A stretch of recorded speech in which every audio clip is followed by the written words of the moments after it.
Bonjour à tous.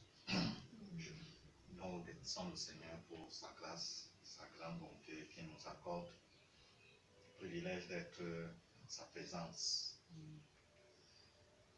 Et glorifier ainsi dans son Saint-Nom. Nous n'allons pas oublier de saluer les chers téléspectateurs qui nous regarderont par la suite, suivront ce message. Le temps que vous nous accordez n'est pas perdu. Le Seigneur le récompense sur nous. Amen. Si ce matin, par la grâce du Seigneur, nous voulons continuer dans notre méditation entamée dimanche dernier, et nous étions en train de parler sur le thème de ne pas être celui ou celle qui se retire lors des temps difficiles. C'est la recommandation que le Seigneur nous donnait, que nous ne soyons pas ceux-là qui se retirent quand les temps deviennent difficiles. Pourquoi est-ce qu'il nous le dit? Il nous le dit parce que notre engagement vis-à-vis de lui est une déclaration solennelle de guerre à son adversaire, Satan. Et pour cela, lorsqu'on déclare la guerre, l'adversaire réagit. Alléluia. C'est sa réaction donc qui produit ces difficultés que nous pouvons rencontrer sur le chemin. Le Seigneur nous faisait comprendre que c'est quelque chose de normal. Alléluia. Lorsque les coureurs dans l'athlétisme, plus précisément, la course qu'on appelle, si c'est triple sauret, quelque chose comme ça. Il y a une course où il y a les haies sur la route, sur le couloir de chaque athlète. Celui qui s'engage dans cette course ne va pas être surpris de trouver les haies sur son chemin. Alléluia. De la même manière, quand tu t'engages avec le Seigneur Jésus, il te donne la recommandation que celui qui ne porte pas sa croix et ne le suit pas n'est pas digne de lui. Celui qui met la main sur la charrue et regarde en arrière n'est pas digne de lui. Alléluia. Dans ces temps difficiles, ces difficultés que nous pouvons rencontrer sur la marche sont dues à l'authenticité de notre engagement vis-à-vis de Jésus. Ça veut dire que si ton engagement n'est pas authentique vis-à-vis du Seigneur Jésus, l'ennemi saura que tu es encore dans sa prison, dans la cellule, dans la prison. Quand il passe, ou l'un de ses agents passe faire la lecture, on dit cellule 133, monsieur, tu réponds présent. Mais quand quelqu'un est dans sa cellule, il répond présent, on le cherche, on lance un avis de recherche dehors. On sait qu'il est dans la cellule. Alléluia. On ne peut pas lancer de avis de recherche dehors. C'est celui qu'on a cité, il n'a pas répondu, on a fouillé dans la cellule, il ne s'est pas donné la mort dans la cellule, mais il n'est pas dans la cellule qu'on lance. On sait sûrement que par un moyen ou par un autre, il est sorti de la cellule et de la prison, il est dehors. C'est à lui qu'on lance l'avis de recherche, pour le rechercher, l'attraper, le ramener dans la cellule. C'est donc ces avis de recherche qui apportent ces difficultés dans le but de faire quoi? De te refroidir dans ton élan, dans ton engagement vis-à-vis du Seigneur Jésus-Christ. Et quand ces temps difficiles arrivent, mon frère, ma soeur, le Seigneur te dit, tiens ferme. Parce que lui, il a vaincu pour toi. Alléluia. Il a vaincu ces temps difficiles pour toi. Si tu tiens ferme pour ce temps-là qu'il faut, les temps difficiles vont passer et un autre temps va venir. Si Elimelech, sa femme Naomi et ses deux fils, ou leurs deux fils, avaient compris cette vérité, ils ne seraient pas quittés du territoire d'Israël où il y avait la sécurité, où il y avait la protection, où il y avait la promesse de la restauration, de la restitution. pour aller dans un territoire où c'est vrai, ça faisait bon vivre en ce moment, mais il n'avait plus de protection. La protection de Dieu ne s'y étendait pas. Non pas qu'ils n'étaient pas des créatures de Dieu, ils étaient des créatures de Dieu, mais en ce temps-là, Israël était son point focal sur lequel il se base. Il protégeait les autres peuples, c'est vrai, mais pour Israël, il le protégeait plus spécialement. Mais quand ils sont sortis du territoire où ils étaient protégés, sécurisés, pour aller dans ce territoire, ils n'avaient pas cette protection, cette sécurité. Nous savons ce qui leur est arrivé. C'est la mort.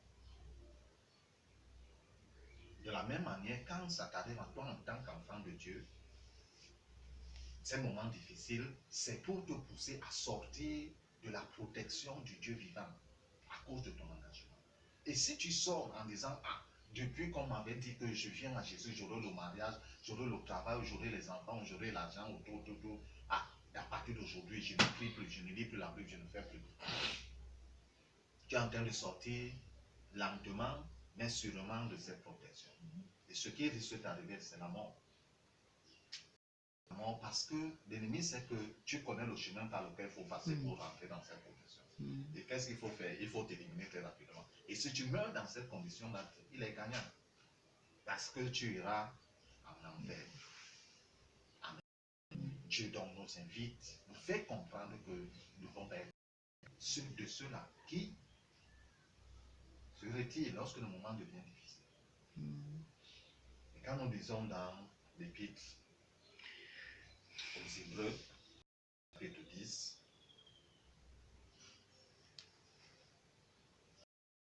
il nous est dit du verset 35 jusqu'au verset 39.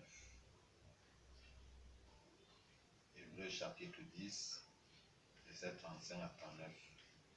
Dans ma version, il est écrit: n'abandonnez donc pas votre assurance, qui est porteuse de grandes récompenses. Oui, vous avez besoin de persévérance pour accomplir la volonté de Dieu et obtenir ainsi ce qui vous est promis. Encore bien peu de temps, et celui qui doit venir viendra. Et ne tarde pas. Et le juste vivra par la foi. Mais s'il revient en arrière, je ne prendrai pas plaisir en lui. Verset 39. Quant à nous, nous ne faisons pas partie de ceux qui reviennent en arrière pour leur perte, mais de ceux qui ont la foi pour le salut de leur âme. Telle était l'exhortation de l'écrivain. Selon la rédaction, on croit que c'est Paul, l'apôtre, qui a écrit aux Hébreux, leur faire comprendre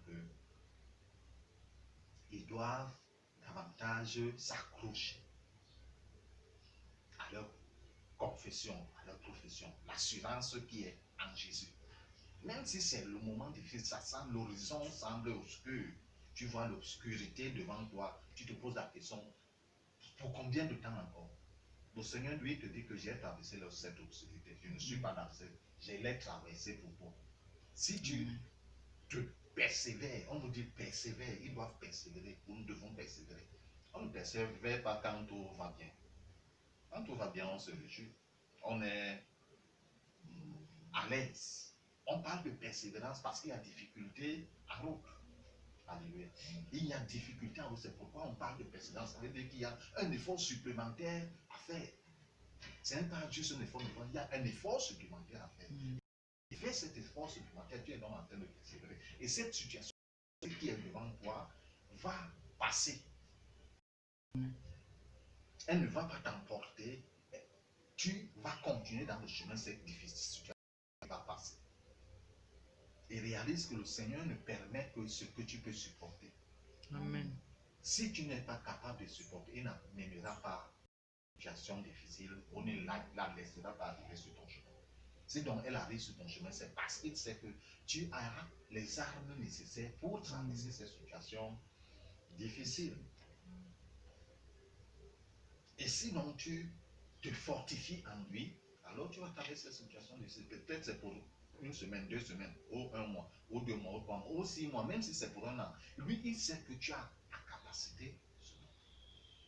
Et au travers de cette situation, tu acquerras davantage la compréhension, la connaissance et l'expérience que tu pourras partager à ceux qui n'ont pas encore cette expérience. Si tu ne parviens pas à supporter cette situation difficile, qu'est-ce que tu vas partager avec quelqu'un d'autre qui n'a jamais même abordé ce chemin?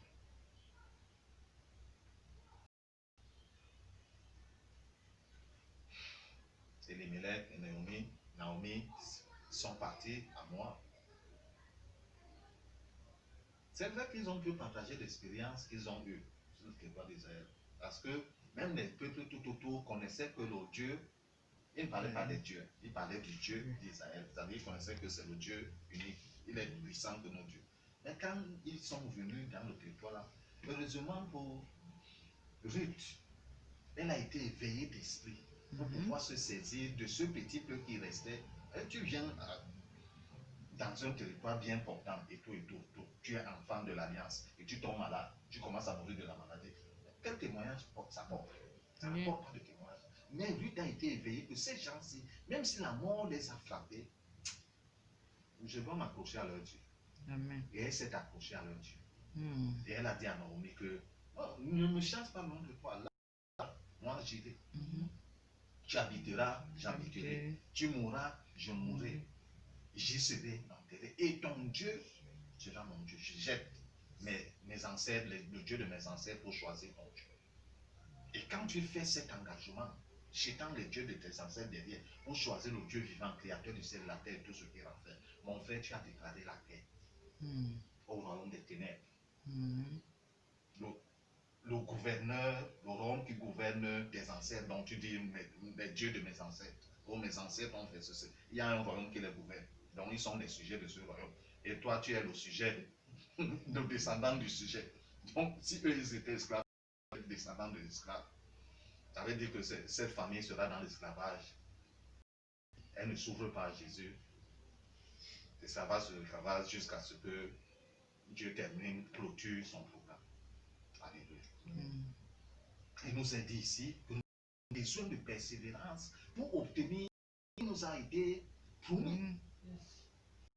Même si Dieu te promet quelque chose, ça ne va pas comme non. Il y a une opposition qui va se placer en chemin. Donc tu as besoin d'un effort qui est la persévérance. Obtenir ce qui t'a été promis. Et quand tu obtiens cela, tu gagneras davantage en expérience, en compréhension, en révélation, si on peut dire ainsi. Dire à quelqu'un d'autre, comment faire ce que tu es en train de faire, c'est là, tiens ferme. Mais comment peux-tu conseiller à quelqu'un de tenir ferme ce que toi tu n'as pas tenu? Alléluia. Tu ne pourras pas le conseiller. Dieu, je suis arrivé à ce niveau, j'ai jeté l'éponge. Toi aussi, je ne sais pas si tu vas supporter. Mais c'est celui qui a fait la porte pour lui-même à traverser ces moments. Il a persévéré. C'est pourquoi il peut conseiller quelqu'un d'autre au travers de la vie voie et au travers de l'écrit. Parce que sa vie est un témoignage. C'est vrai, les actes des apôtres n'ont pas été écrits. Mais les portions, les épisodes de sa vie qu'ils ont écrits nous servent de témoignage pour ce qu'il a traversé. Il écrit. Plusieurs fois, il était fouetté. Plusieurs fois, on l'a lapidé. Mais il n'est pas mort. Amen. C'est toujours lui qui nous fait comprendre quand nous revenons dans les actes des apôtres.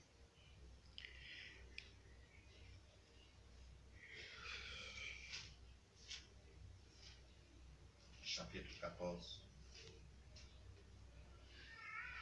au verset 22.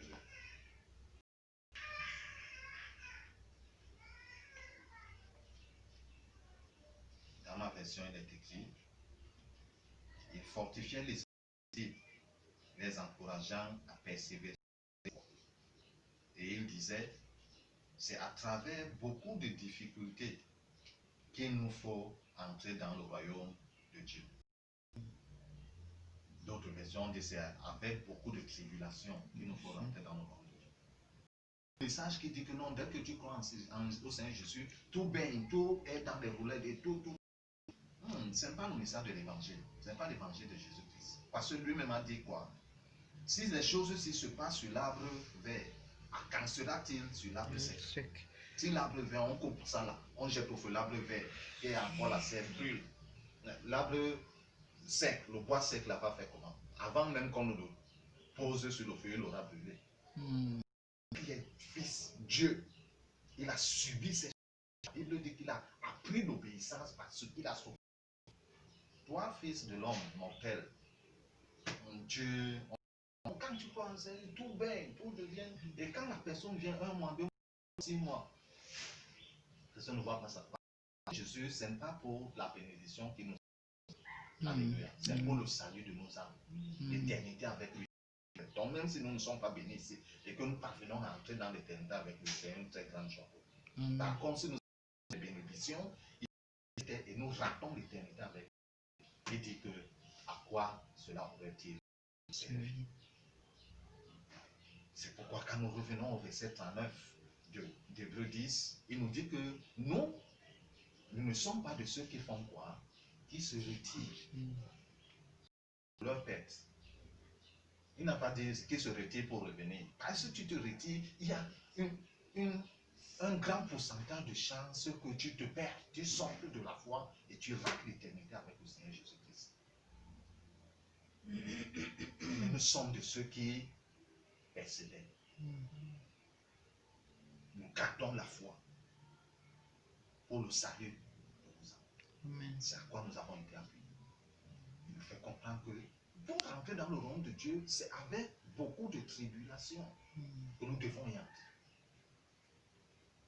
Et c'est pourquoi il est dit qu'en ce jour-là, il fera quoi? Il essuiera les larmes de nos yeux. Mais on essuie les larmes des yeux de quelqu'un qui ne pleure pas.